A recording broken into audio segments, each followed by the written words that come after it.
अरहन्ताणम् नमो अरहन्ताणम् नमो अरहन्ताणम्। ज्योति की साधना करने वाले साधकगण, प्रेक्षा ध्यान का अभ्यास, अपने आप को जानने का अभ्यास।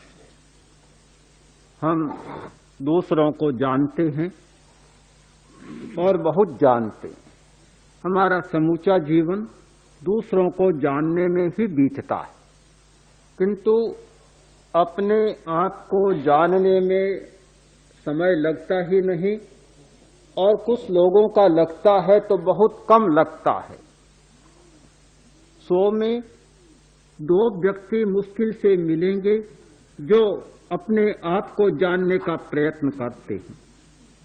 आवश्यकता ही प्रतीत नहीं होती।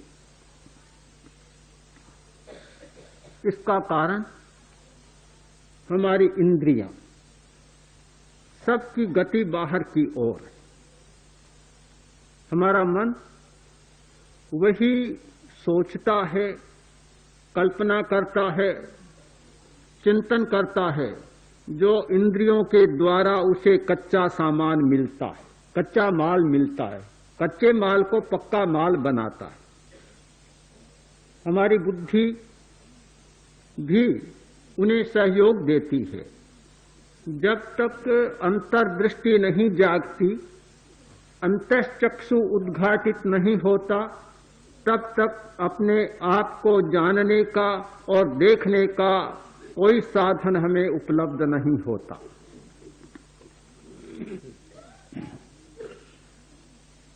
एक कवि ने प्रश्न प्रस्तुत किया, अग्निकुंड समा नारी, घृतकुंड समक पुमान, सुंदरी यदि पार्श्वस्था तस्य नो चलते मन।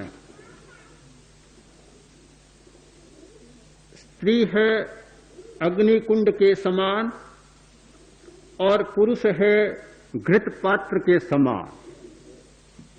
यदि सुंदरी पार्श्वस्थ हो तो किस व्यक्ति का मन चलित नहीं होता। उत्तर दिया, मनोधावति सर्वत्र, मदोन्मत्त गजेन्द्रवत्, ज्ञानांकुशो भवे लब्ध तस्य नो चलते मन। मन सब जगह दौड़ता है, मदोन्मत्त हाथी की तरह। यदि ज्ञान रूपी अंकुश मिल जाता है तो उसका मन विचलित नहीं होता। जिस व्यक्ति को ज्ञान का अंकुश नहीं मिलता, उसका मन विचलित होता है। इंद्रियों का भी उतना दोष नहीं है, मन का भी उतना दोष नहीं है। सबसे बड़ा दोष है हमारे अज्ञान का।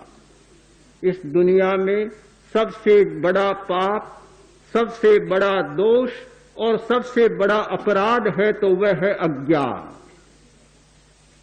अज्ञानकारी में, अज्ञान वश आदमी इतना भयंकर अपराध कर लेता है, उसका प्रायश्चित जीवन भर भी नहीं हो पाता। अज्ञान बस मनुष्य इतना बड़ा अपने लिए अनर्थ कर लेता है, 1000 पश्चाताप करने पर भी उसकी शुद्धि नहीं हो पाती।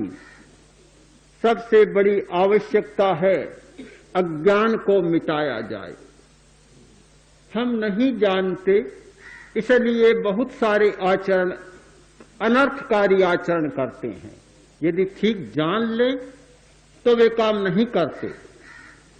सभी लोग बुरे नहीं होते, सभी लोग इंद्रिय लोलुप नहीं होते, सभी लोग मन की चंचलता से प्रताड़ित नहीं होते, किंतु एक अज्ञान के कारण वे बहुत सारे काम करते चले जाते हैं।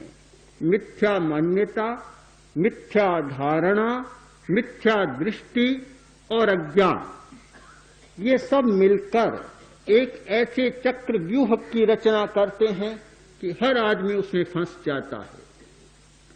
प्रेक्षा ध्यान का एक बड़ा प्रयोजन है उस अज्ञान को तोड़ना, अज्ञान के चक्र व्यूह को तोड़ना बहुत बड़ा उद्देश्य है। और जब वह चक्र व्यूह टूटता है तो पता लगता है कि वास्तविक जीवन क्या है। ज्ञान और ध्यान ये दो तत्व हैं हमारे सामने। ज्ञान में विश्वास है, लोग शिक्षा प्राप्त करते हैं।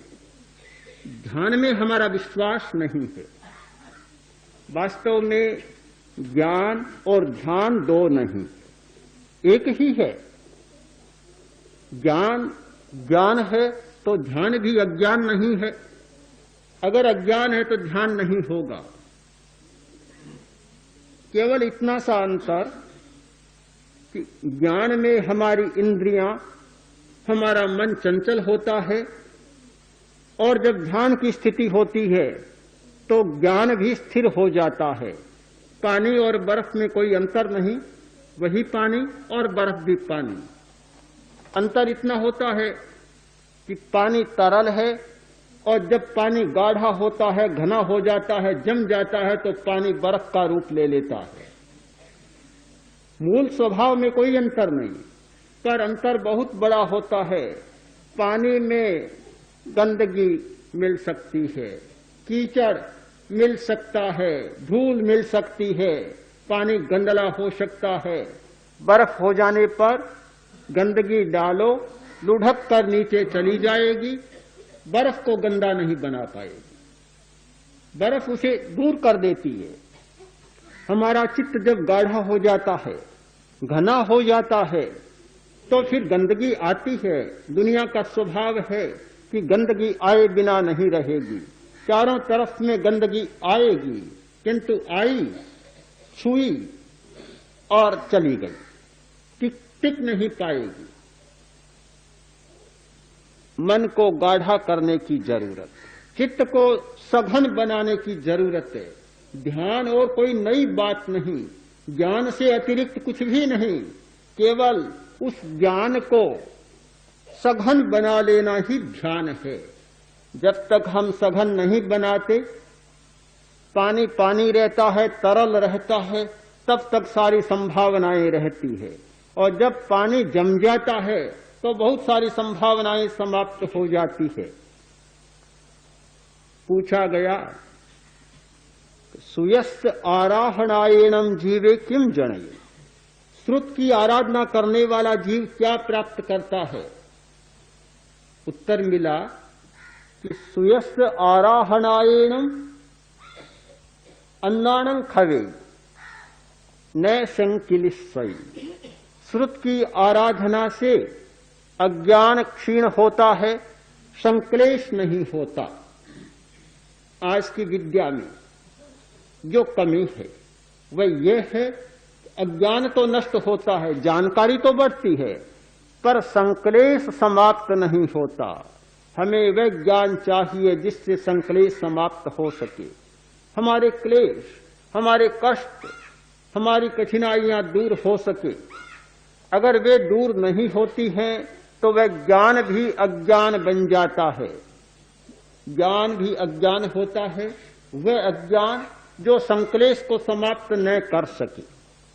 ज्ञान के द्वारा हमारे जीवन का क्लेश दूर होना चाहिए, और जब ज्ञान में क्लेश को दूर करने की क्षमता आती है तो वह ज्ञान ध्यान बन जाता है।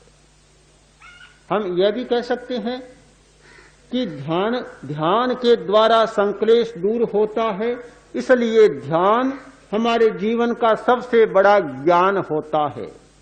ज्ञान और ध्यान दोनों को तोड़कर देखने की जरूरत नहीं। ऐसा जोड़ा है, साहित्य में भी मिलता है।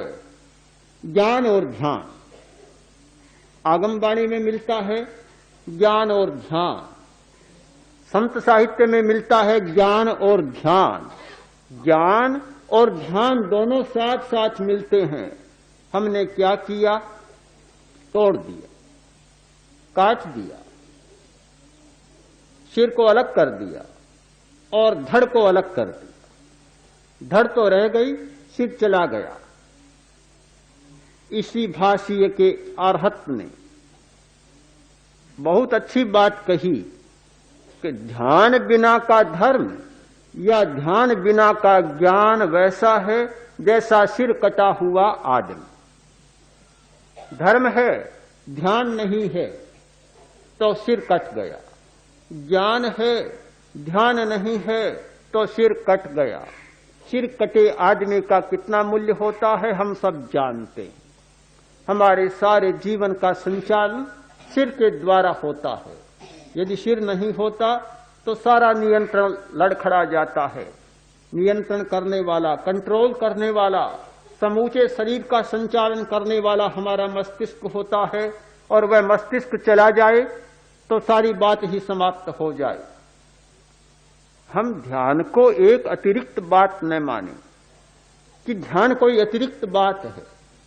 ध्यान एक जीवन की पद्धति है। ध्यान एक जीवन का दर्शन है। जीवन का दर्शन है, जीवन की पद्धति है। वह कोई छूटे क्षणों में करने की प्रक्रिया नहीं है। अगर हम ध्यान को कोई विशेष बात मानते हैं तो फिर वह विशेष बात विशेष समय के लिए हो जाती है। जैसे वर्ष में कुछ त्योहार आते हैं, पर्व आते हैं, कुछ समारोह होते हैं, कुछ आयोजन होते हैं। दीपावली आती है, बहुत उल्लास होता है। दीपावली चली जाती है एक दिन के बाद। होली आती है, कुछ दिन उल्लास होता है, एक दिन होली भी चली जाती है। जो विशेष पर्व होगा वह आएगा और चला जाएगा। अगर हमने भी ध्यान को ऐसा ही मान लिया कि वह कोई विशेष पर्व या जीवन की विशेष घटना या कभी कभार विशेष दिनों में की जाने वाला आयोजन है, तो ध्यान भी आया और चला गया। ध्यान ऐसा नहीं है। ध्यान हमारे जीवन का वह दर्शन है जो पूरे वर्ष भर चलता है। वह दृष्टि जो जीवन के हर क्षण में चलती है, और जहां वह दृष्टि नहीं होती वहां कठिनाई पैदा हो जाती है।